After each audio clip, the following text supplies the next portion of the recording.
देशवासियों, नमस्कार। कुछ दिनों से मुझे लोग सब्सक्राइब करने लगे हैं, तो उससे मेरी बड़ी हौसला अफजाई हो रही है।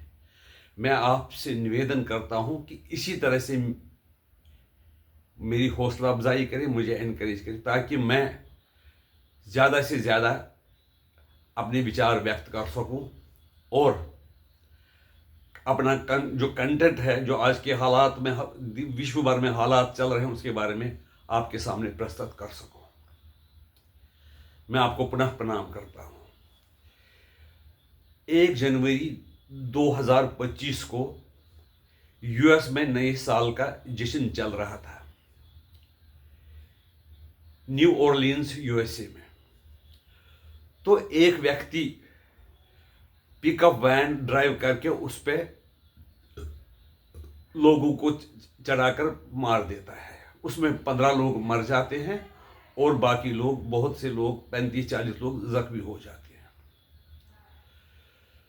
जब पता किया गया कि जो व्यक्ति जिसने ये पिकअप वैन लोगों पे चढ़ाई थी, उसका नाम था शमसुद्दीन जब्बार। उसने ऐसा क्यों किया, तो उसके की हिस्ट्री खंगाली गई। उसके फेसबुक पेज को देखा गया, यूट्यूब पेज को देखा गया, उसकी वीडियोस को देखा गया, तो पता चला कि वो एक सैनिक रहा है जो पहले क्रिश्चियन था, लेकिन आईएसआई की आइडियोलॉजी से वो प्रभावित हो गया था बाद में, जिसके कारण उसने अपने ही देशवासियों को मारा है बिना कारण के। आप बताइए, ये आइडियोलॉजी कैसे है जो लोगों को इतनी निर्दयी बनाती है, जिनको न अपनी चिंता रहती है और न दूसरों की चिंता रहती है। इस आइडियोलॉजी का मुकाबला खाली हथियारों से नहीं किया जा सकता है। उसके लिए ऐसे लोगों पर पाबंदियां भी लगानी है, ऐसे संस्थाओं पर पाबंदियां भी लगानी है, और जो ये नफरत फैलाते हैं, कई लोग, रिलीजियस लोग भी उसमें शामिल हैं, उनके खिलाफ भी कार्रवाई की सख्त जरूरत है, चाहे वो विश्व के किसी देश में भी पलते हो। और दूसरी बात है, कई पश्चिमी देशों ने बिना देखे ही, जो मुस्लिम देशों में हालात है वो देखकर बहुत से लोगों को पनाह दिए, उनको शरण दी। लेकिन उसमें से कई लोग आईएसआई की आइडियोलॉजी से प्रभावित थे, जिनके लिए मानव खून की कोई वैल्यू नहीं है। ऐसा ही व्यक्ति एक शमसुद्दीन जब्बार था, जो पहले एक क्रिश्चियन था, फिर मुस्लिम बन गया और अफगानिस्तान में भी देश की सेवा की, यूक्रेन में भी देश की सेवा की, ताजिकिस्तान में भी देश की सेवा की। लेकिन फिर ऐसे मोड़ पे आ गया जो अपने आप को भी समाप्त कर दिया और 15 निर्दोष लोगों को भी समाप्त कर दिया। इस आइडियोलॉजी में ऐसा क्या है कि लोग मरने मारने पर उतारू हो जाते हैं, वो भी बिना कारण के।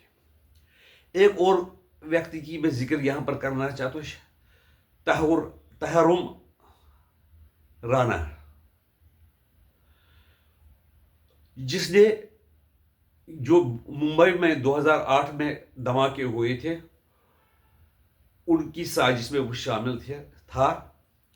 और एक और साथी जिसने साजिश में शामिल हुआ था, वो था डेविड कोलमन हेडली, जो कि एक मुसलमान है। नाम उसने इंग्लिश नेम रखा है, क्रिश्चियन नेम रखा है, लोगों को परेशान करने के लिए, उनको थोड़ा कंफ्यूज करने के लिए।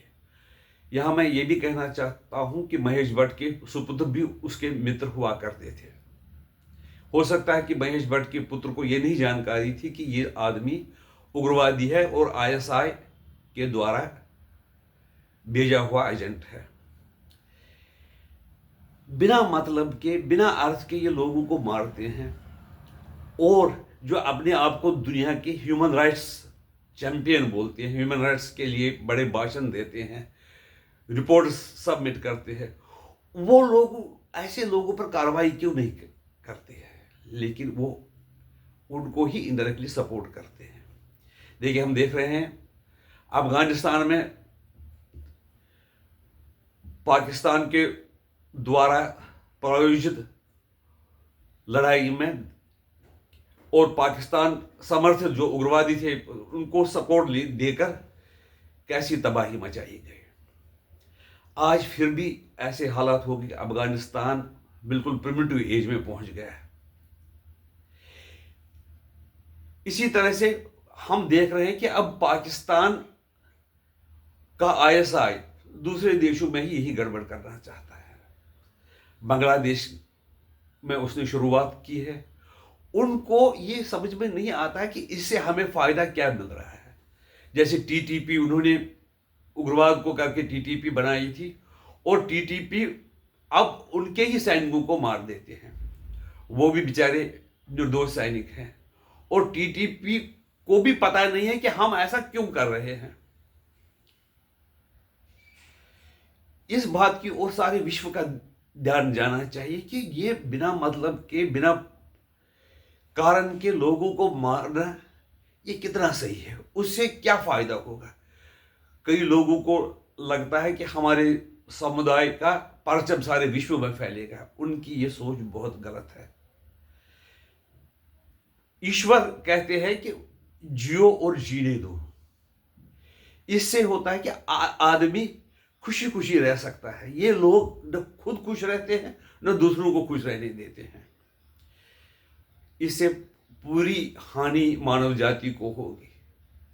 इस संबंध में सबको सोचना चाहिए। आपके विचार इसके बारे में क्या है, हमें बताइए। नमस्कार।